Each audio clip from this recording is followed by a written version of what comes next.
Apa kabarnya anak-anak di rumah?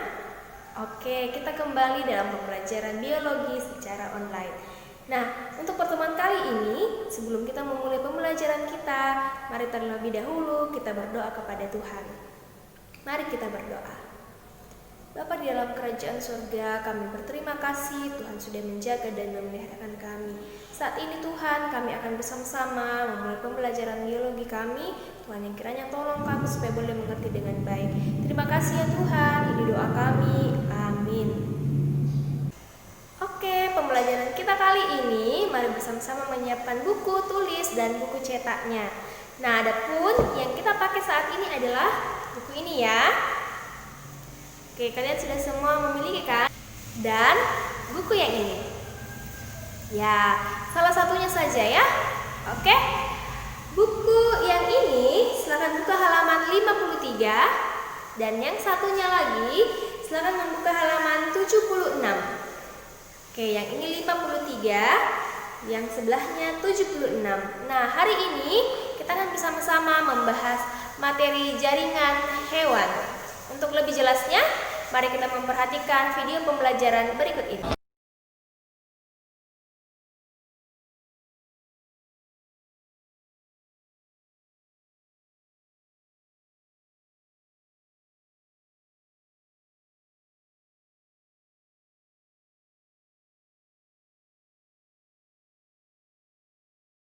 Jadi jaringan tumbuhan, ada juga jaringan hewan ya. Apa itu jaringan? Nah, jaringan itu adalah kumpulan sel-sel yang membentuk dan memiliki fungsi yang sama. Pada hewan dan manusia ada 4 kelompok jaringan, yaitu jaringan epitelium, jaringan ikat, jaringan ikat, jaringan otot, dan jaringan saraf. Nah, kita akan membahas keempat bagian itu. Oke, jaringan epitelium, silahkan mencatat bagian ini dan dibandingkan dengan buku cetaknya ya. Jaringan epitelium itu adalah jaringan rapat, kemudian dia terdiri atas 2 komponen, kemudian dia tidak memiliki pembuluh darah dan dia regenerasinya tinggi atau perbaikan dari selnya itu tinggi. Kalau ada selnya yang rusak, dia cepat untuk diperbaiki lagi kembali. Itu maksudnya untuk jaringan epitel. Oke, epitel, jenis-jenis epitel itu banyak ya. Epitel itu ada yang epitel selapis, ada epitel selapis, ada epitel berlapis-lapis. Oke, jadi ini yang berlapis, ini yang cuma selapis ya. Kemudian epitel itu berdasarkan bentuknya ada 3 ya, pipi, kemudian ini yang pipi, squamous, kemudian kubus, kemudian silinder atau seperti batang. Silakan digambar bagian ini, digambar sederhana saja ya. Oke, kita bahas epitel selapis. Nah, epitel selapis itu umumnya berfungsi sebagai pertukaran gas dan zat. Contohnya atau terletak pada bagian alveolus dan dinding pembuluh darah kapiler ya. Oke, silakan ditulis bagian ini. Kemudian kubus selapis atau epitel kubus selapis itu biasanya terdapat pada saluran atau kelenjar-kelenjar. Dia membentuk dinding saluran pada ginjal, kemudian dia membungkus ovarium. Jadi itu fungsinya untuk epitelium kubus selapis atau epitel kubus selapis. Oke, ini catat. Kemudian epitel silinder selapis. Jadi kita bahas dulu semua yang bagian selapis-selapis ya, atau satu lapisan. Dia berbentuk silinder atau persegi panjang, kemudian biasanya terdapat pada goblet di antara sel-sel epitel, contohnya pada dinding usus. Nah, ini membantu penyerapan atau absorpsi. Oke, epitelium batang berlapis semu disusun oleh sel selapis berbentuk batang namun seperti berlapis. Jadi agak panjang ya karena dia berbentuk batang. Kadang memiliki silia terutama yang menyusun saluran pernafasan, kemudian berfungsi sebagai sekresi atau penyerapan atau absorpsi. Kemudian epitelium berlapis. Yang pertama, epitelium pipih berlapis. Oke, dia adalah bentuknya pipi, kemudian fungsinya sebagai pelindung atau proteksi, ditemukan di mana? Kulit, mulut, dan esofagus. Jadi ini yang perlu kalian catat ya, ingat letaknya di mana, bentuknya bagaimana. Kemudian ada epitel kubus berlapis, kemudian ada epitel silindris berlapis. Kalau yang ini epitel kubus berlapis, dia tersusun atas 2 sel, atau lebih, tapi berbentuk kubus ya, kotak. Kemudian ini juga hampir sama, tapi bentuknya yang membedakan, dia berbentuk silinder atau tabung. Kemudian epitel transisional merupakan epitel berlapis yang bentuk selnya dapat berubah-ubah atau dari kata transisi. Dia membungkus kantung urin sebelah dalam ya. Jadi urin itu disusun oleh epitel transisional. Kalau air pada kantong urin banyak atau terisi penuh, maka epitelnya berubah menjadi epitel selapis atau lebih tipis kan. Tapi kalau misalnya kantung urin tidak terisi air atau airnya sedikit, otomatis epitelnya berubah jadi epitel kubus atau silinder, atau dia lebih banyak atau dia lebih besar. Karena transisi ini pada kantong kemih dia dipengaruhi oleh kandungan air yang ada di dalamnya. Oke, kita masuk ke jaringan ikat. Jaringan ikat fungsinya mengikat satu organ, kemudian dia menopang organ tubuh dan kemudian memberi perlindungan. Jadi ini fungsinya jaringan ikat ya. Oke. Jaringan ikat ada matriks ekstraseluler. Contohnya itu adalah serat. Serat terbagi jadi 3, yaitu serat kolagen, serat elastin, dan serat retikuler. Bagian ini boleh kalian catat bentuk-bentuknya ya.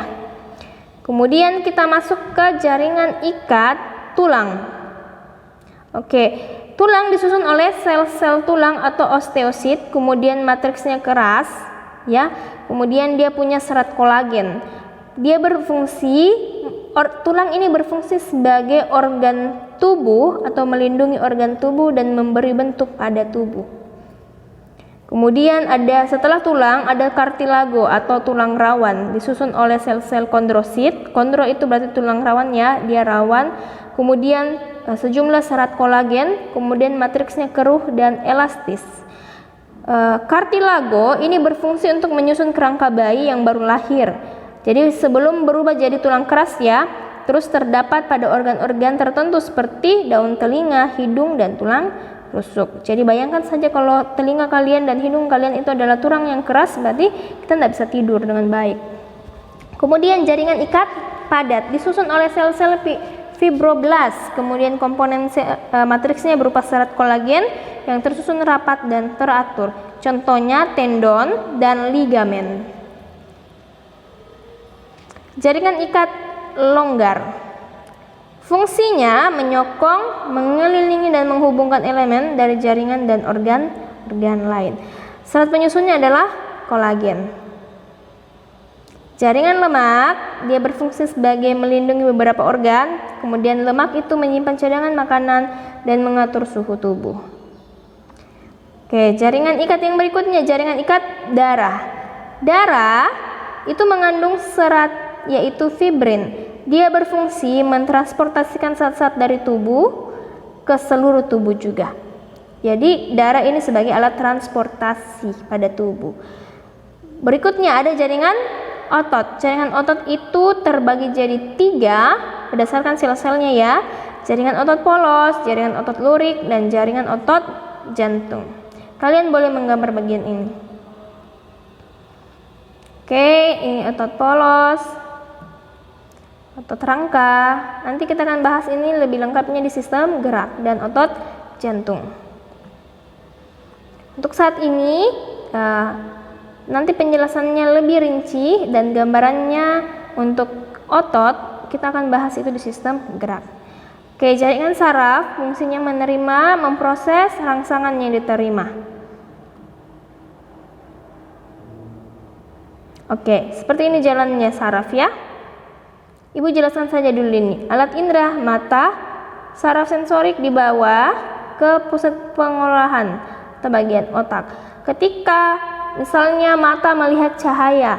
Cahaya itu dibawa oleh neuron sensorik masuk ke dalam otak. Kalau cahayanya terlalu terang, otak akan feedbacknya apa? Atau responnya apa? Dia akan menutup mata. Jadi seperti itu ya, motorik itu dari otak ke indera. Kalau sensorik itu dari indera ke otak. Oke, terima kasih. Demikian pemaparan Ibu. Kita akan bertemu di pembahasan berikutnya. Untuk tugasnya nanti Ibu akan sampaikan. Oke, terima kasih. Terima kasih anak-anak yang boleh mengikuti pembelajaran hari ini. Pada saat ini kita sudah membahas tentang jaringan hewan. Lebih khususnya adalah jenis-jenis jaringan hewan.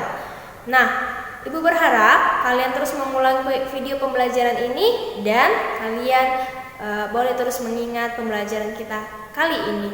Pertemuan berikutnya kita akan bersama-sama membahas tentang organ pada hewan. Oke, organ pada hewan.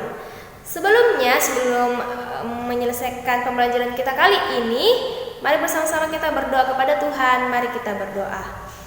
Tuhan Yesus yang baik, kami mengucap syukur. Tuhan sudah tolong kami boleh belajar. Tuhan, tolong kami supaya kami boleh mengerti apa yang kami lihat, apa yang kami dengar saat ini. Tuhan, berkati kami. Kepadamu kami serahkan pembelajaran kami berikutnya. Terima kasih ya Tuhan, ampunkan salah dan dosa kami. Dalam nama Tuhan Yesus kami sudah berdoa. Amin. Terima kasih buat anak-anak. Sampai jumpa di video pembelajaran berikutnya.